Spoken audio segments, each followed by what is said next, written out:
Vocês estão ouvindo bem aí? Está claro o som? Está limpo? Tá?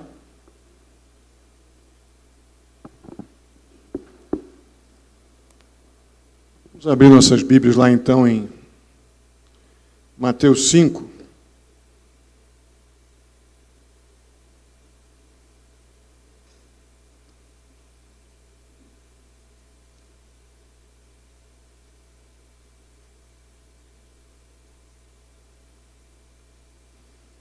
Estamos falando desse parágrafo dos versos 17 ao 20, onde na semana passada falamos do relacionamento entre Cristo e a lei. E hoje vamos entrar na segunda parte desse trecho, falando do relacionamento entre o crente e a lei. Como disse semana passada, essa parte é uma parte mais dessa ministração de Jesus, do Sermão do Monte, para nós, não para eles lá. Acredito que para eles estava muito clara, ou para Cristo e para os discípulos que estavam ali lidando com aquele momento onde Jesus definitivamente colocava a interpretação correta para o uso da lei. Eu creio que para os discípulos e aqueles que estavam ali, por mais que fossem, se sentissem de alguma forma confrontados com essa nova perspectiva que Jesus dá, a maneira como o ser humano deveria relacionar-se com a lei, era libertadora esta perspectiva que Cristo trazia. Então, para aqueles que criam em Jesus como o Messias, o Filho de Deus, que veio para trazer um padrão de justiça completamente diferente daquele que era apresentado pelos fariseus, muito mais ligado a uma justiça própria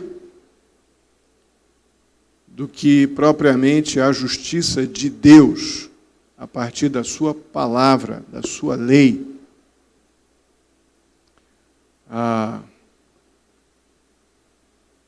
Mas para nós pode em algum momento parecer denso, mas é muito importante compreendermos que Jesus não veio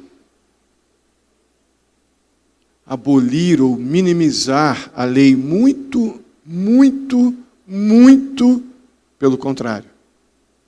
Não é? Acho que demos uma boa introdução a isso semana passada.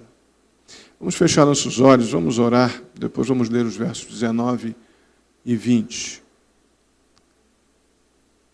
Senhor, muito obrigado mais uma vez por cada pessoa aqui, ó Deus, por cada irmão em Cristo Jesus, que hoje, que agora estão aqui para te adorar, para juntos te adorarmos, bendizermos o teu nome. Eu peço a ti, ó Deus, que o Senhor nos dê entendimento para compreender a beleza deste momento, ó Pai, a beleza desta fase, desta oração, que nos aproxima tão fortemente de toda a Bíblia como a Tua vontade para a vida do homem, para a vida do ser humano, para a vida do pecador que carece da Tua direção, da Tua palavra. Eu te agradeço e peço que o Senhor nos ajude a compreender estas verdades bíblicas que continuaremos a tratar agora, ó Pai, nesta noite. Assim eu te peço, em nome de Jesus. Amém. Os versos 19 e 20 dizem assim: todo aquele que desobedecer a um desses mandamentos, ainda que dos menores, será chamado menor no reino dos céus, mas todo aquele que praticar e ensinar este mandamento, ou estes mandamentos, será chamado grande no reino dos céus. Pois eu lhes digo que se a justiça de vocês não for muito superior à dos fariseus e mestres da lei, de modo nenhum entrarão no reino dos céus. Muito bem. Depois então de Jesus falar sobre cumprimento da lei, a durabilidade da lei, tudo que vimos semana passada. A sua própria atitude, a atitude de Cristo em relação à lei, Tudo isso chamamos semana passada de Cristo e a lei.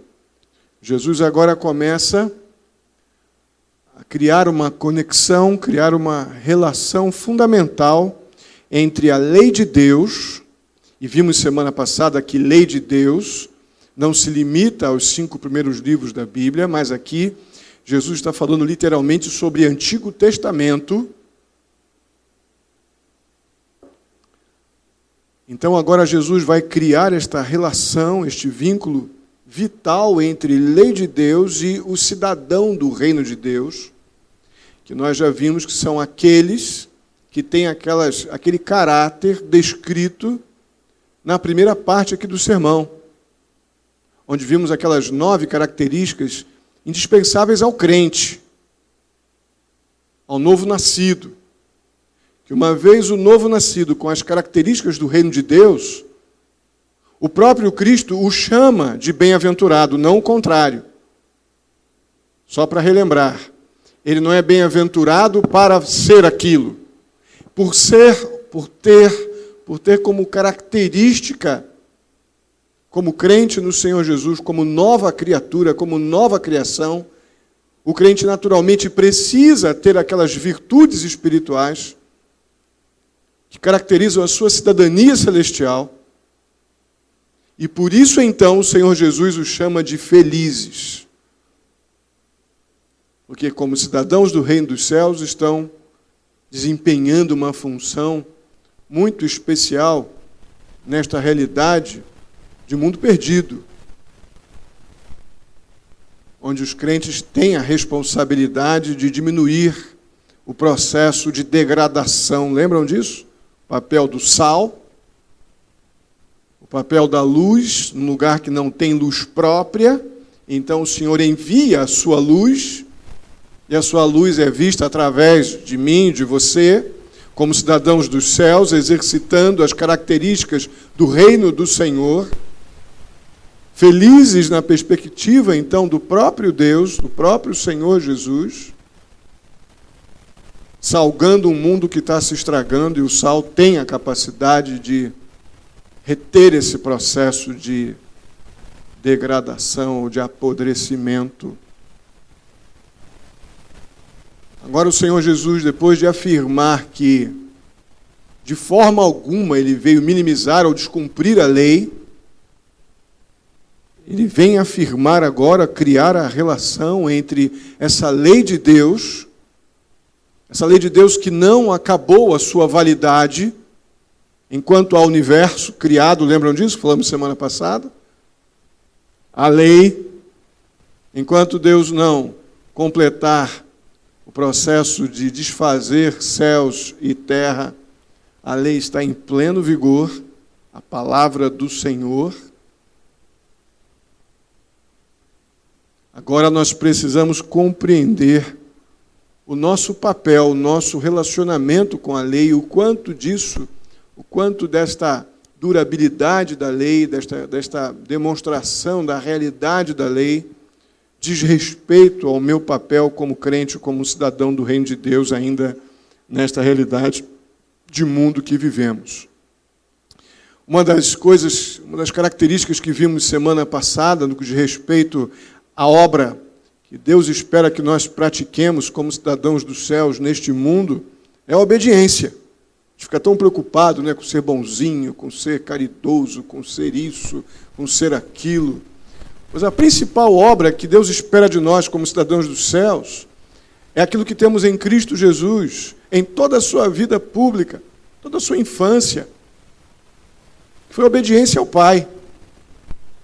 Só que agora, nesse relacionamento entre a lei e o crente, a obediência é uma parte desse relacionamento. Por quê? Porque nós lemos aqui no verso 19 que o discípulo de Cristo Jesus, ele não somente tem a responsabilidade de obedecer a lei, mas também de ensinar a lei. É o que nós lemos aqui. Todo aquele que desobedecer a um desses mandamentos, ainda que dos menores, e ensinar os outros a fazerem o mesmo, será chamado de menor no reino dos céus. Mas todo aquele que praticar, ou seja, obedecer e ensinar esses mandamentos, será chamado de grande no reino dos céus. Então agora a obediência é apenas uma parte da nossa responsabilidade como cidadãos dos céus. Ensinar a obediência é também responsabilidade minha e tua.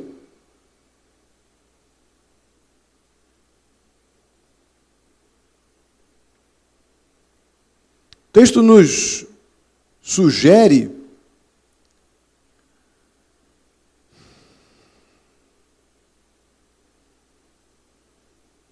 que se um desses mandamentos, ainda que dos menores,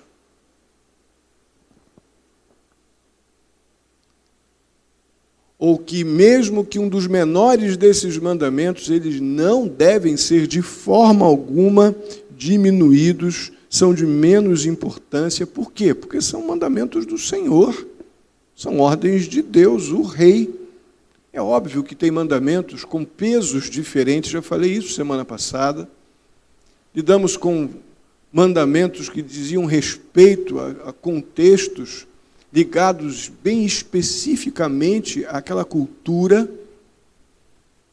mas tudo que envolve a lei moral de Deus, ou seja, o que Deus define a partir da sua própria essência de caráter, justiça, santidade, onipotência, onipresença, onisciência, são as características das leis morais de Deus, aquilo que é imutável no que diz respeito ao tempo, à eternidade, aquilo que chamamos, que lembrei semana passada, como são princípios eternos, que não se desfarão por questões sociais, por questões culturais.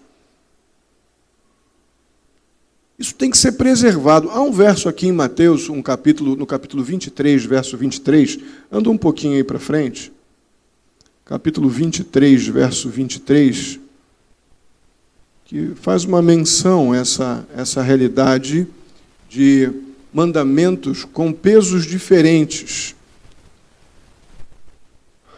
O próprio Senhor Jesus, ele vem condenando a hipocrisia dos fariseus e dos mestres da lei, e aqui no verso 23, Jesus diz assim: ai de vocês, mestres da lei e fariseus hipócritas, vocês dão o dízimo da hortelã, do endro, do cominho, mas têm negligenciado os preceitos mais importantes da lei, a justiça, a misericórdia e a fidelidade. Vocês devem praticar estas coisas sem omitir aquelas. Percebam que Jesus não está dizendo, obedeçam uma e desobedeça a outra. O que Jesus está dizendo é, não faça uma em detrimento da outra. Não ache que a ideia de trazer o dízimo do endro e do cominho te liberta para abandonar os princípios que envolvem a justiça, a misericórdia e a fidelidade de Deus, ou o que Deus espera de nós nessas questões.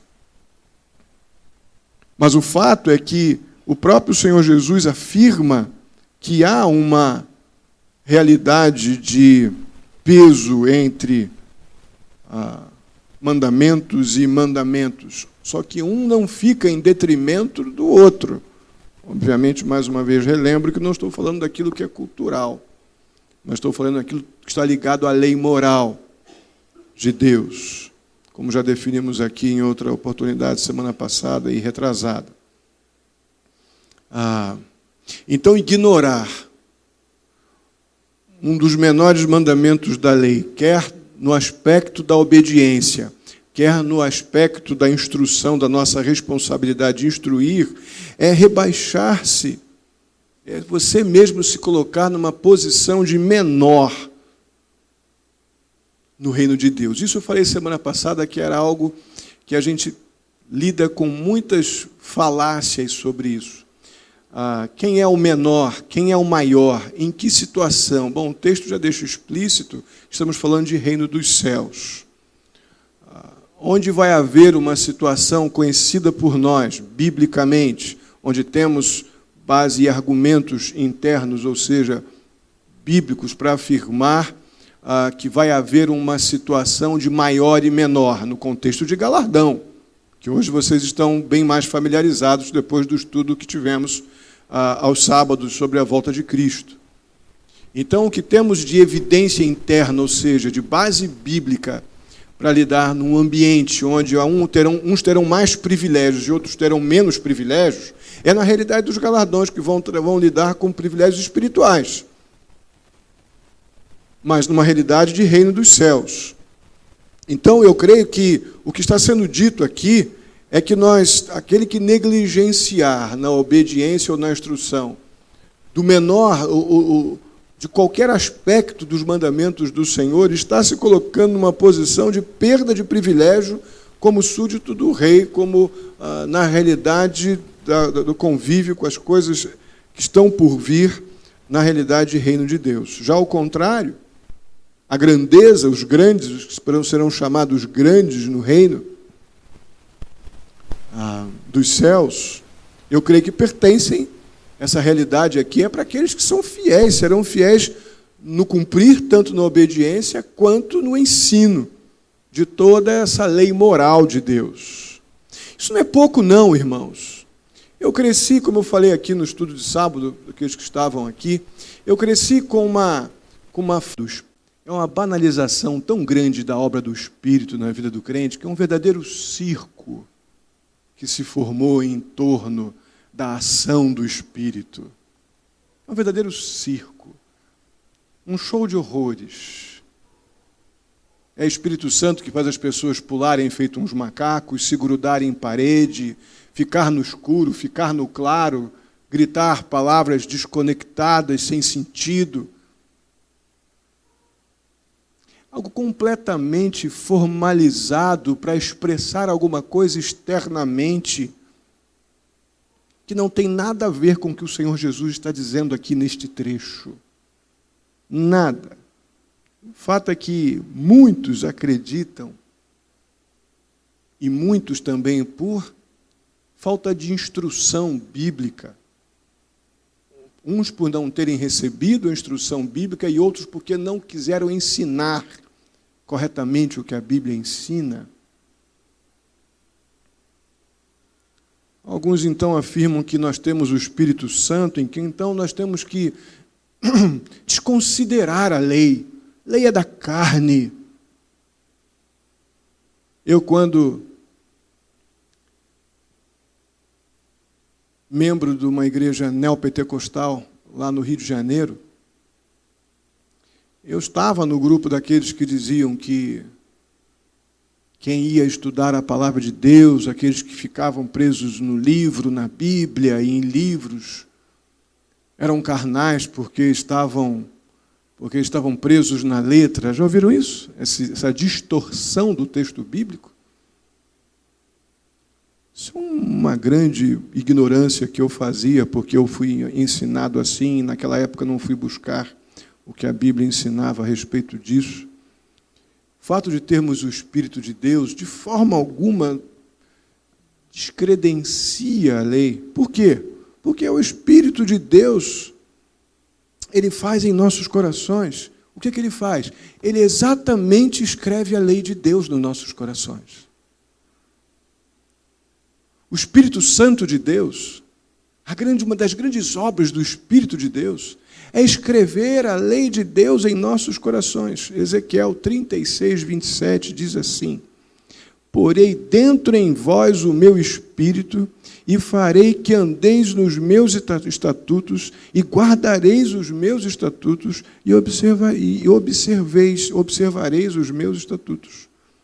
Ezequiel 36 e 37. Jeremias também tem um texto muito especial, onde diz que Deus escreverá nos nossos corações a sua lei. Ou seja, espírito, lei, justiça e coração estão todos interrelacionados. Não são contraditórios, muito pelo contrário. Os fariseus pensavam que uma conformidade externa à lei seria a única forma de justiça suficiente, criar uma aparência de total obediência. Só que essa obediência profunda, que é a justiça do coração, só é possível naqueles que têm o Espírito Santo. Só é possível essa obediência esse sentimento não é a melhor palavra não, mas essa postura interna, essa decisão interna de submissão à palavra de Deus, ela só é possível por quem já tem o Espírito Santo, para aquele que recebeu a obra regeneradora, transformadora do Espírito Santo, nos convencendo do pecado, da justiça e do juízo de Deus, e então o Espírito Santo habita a vida daquele que rendeu-se pela própria obra do Espírito, pela consciência do pecado e pela confissão de pecados. Esse habitado pelo Espírito de Deus é o que é o capaz a vivenciar, a praticar a justiça profunda, a justiça que vem do coração. Isso é que é a entrada no reino de Deus. Isso, sem dúvida alguma, é impossível sem essa justiça maior, essa justiça do coração, que fica evidente quando? Fica evidente no novo nascimento.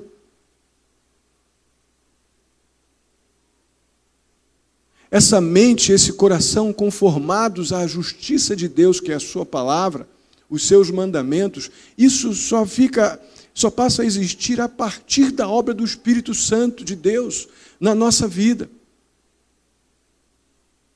Mas um Espírito Santo dentro de mim, por causa da obra do Espírito que me convenceu do pecado, da justiça e do juízo.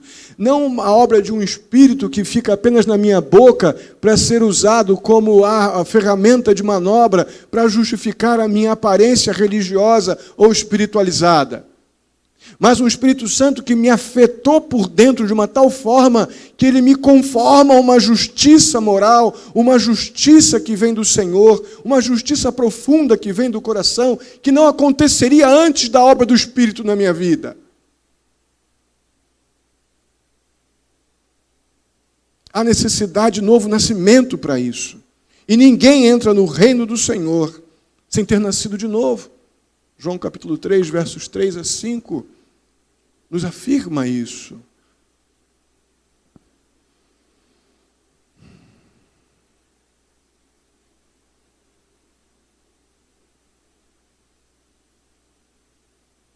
É com este padrão, é neste padrão que os discípulos de Cristo têm que seguir a Cristo, não os fariseus.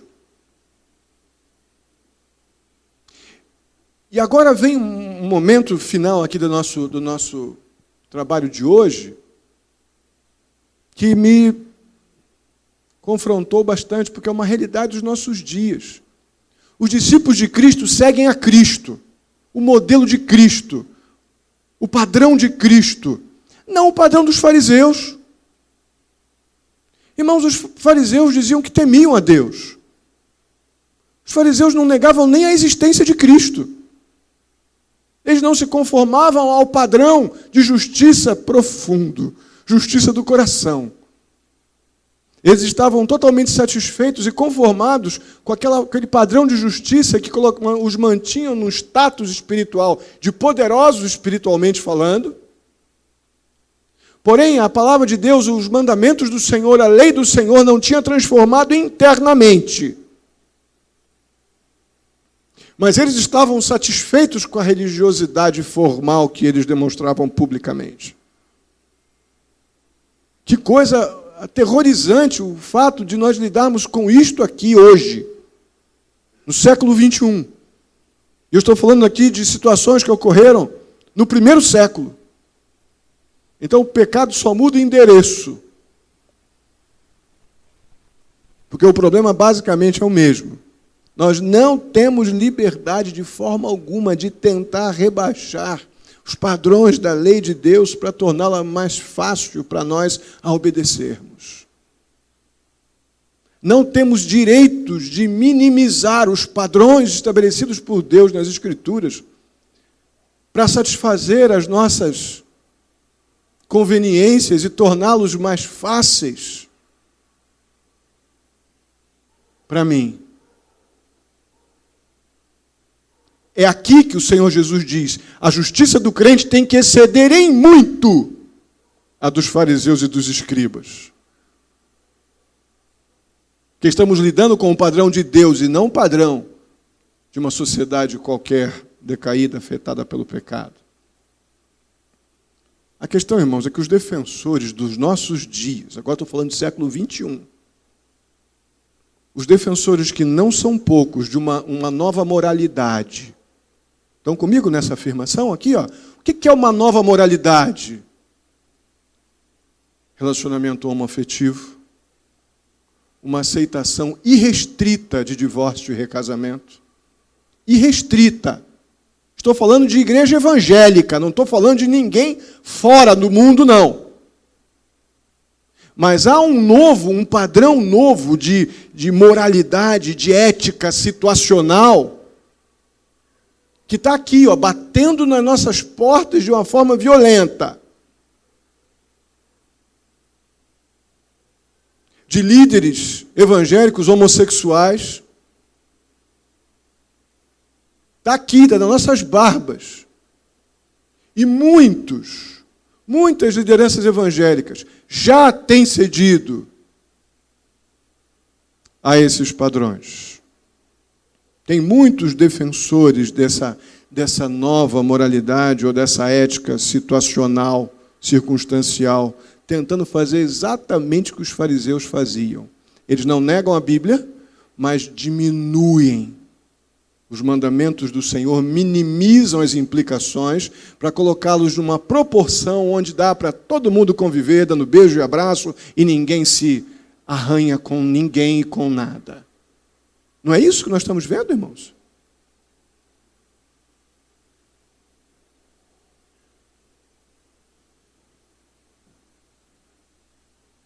Esses grupos, eles proclamam que estão do lado de Cristo. Não nego isso. Proclamam que estão contra os fariseus. Não, fariseu não. Mas se parecem demais com os fariseus quando se conformam com a aparência religiosa externa. Vamos gritar, vamos fazer, vamos acender luz, apagar luz, vamos fazer barulho, vamos isso, vamos aquilo. Não são os fariseus do século I, mas são os fariseus do século XXI. Totalmente aprisionados a uma formalidade externa para satisfazer suas ansiedades religiosas e serem aceitos na sociedade. É isso que nós estamos vendo hoje. É exatamente o que Jesus vem combatendo, ensinando lá no Sermão do Monte. Não minimizem a lei como os fariseus, não. Vocês, crentes, têm que exceder a muito esse padrão. Ou em muito.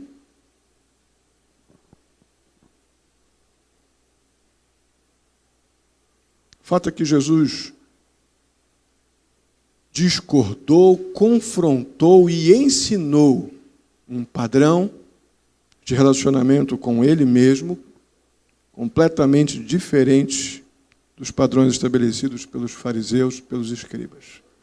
Nós seguimos a quem, irmãos? Nós seguimos a Cristo Jesus como discípulos de Cristo? Ou somos discípulos de Cristo que seguem os fariseus? Uma decisão importante para a gente tomar, porque a pressão está grande. E você não precisa ir para o catolicismo, não precisa ir para o espiritismo, dependendo do ambiente que você esteja, das pessoas que você conhece no meio evangélico. Nós estamos lidando com um grupo que combate os fariseus, mas praticam a modalidade de obediência à lei exatamente como os fariseus faziam. Minimizando a lei, os mandamentos do Senhor, para torná-los mais fáceis para as suas conveniências situacionais. É isso que Jesus está combatendo. Lá no século I, imagina hoje.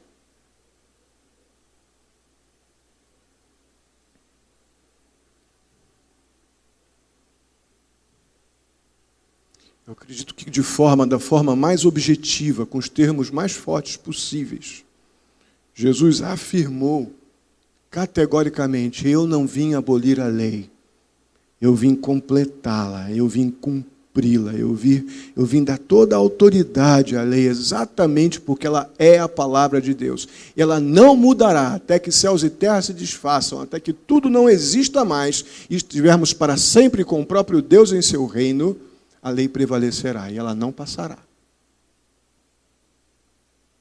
E é esta palavra de Deus que nós devemos obedecer e ensinar nos padrões que Jesus ministrou aqui no Sermão do Monte. Amém? Vamos ficar de pé e vamos orar.